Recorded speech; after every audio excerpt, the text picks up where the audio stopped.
The experience for me and for my peers, it was really good. 16-year-old Brandon High student Keith Kennedy Jr. is still on cloud nine after his trip to Washington, D.C. with Gentlemen's Quest, a mentoring group for minority students. Doing B1 through 60. They visited Howard University and the National Museum of African American History. And for all of us to come together and actually go and look at some of the stuff that our ancestors went through, it hit a lot of us, A lot of us was in tears. Keith and 23 other students co-authored I Am a Young Black Man. My purpose on the earth is to live my best life. A poetry book on Black adolescence. Proceeds from book sales made the DC trip possible.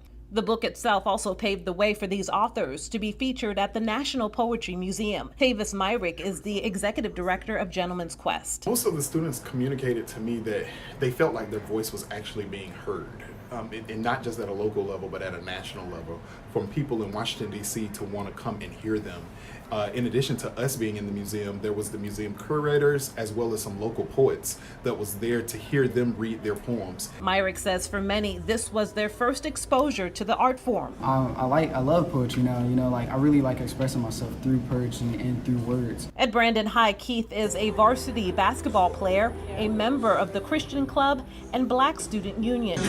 He played a key role in bringing this Black History Month program together. He says his self-expression has evolved since becoming a member of Gentlemen's Quest. One, I'm learning how to be a true businessman, a gentleman, obviously.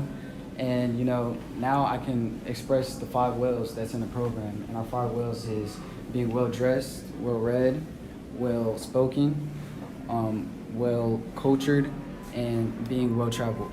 And he's committed to succeeding at each endeavor. In Brandon, Fadia Patterson, Spectrum, Bay News 9.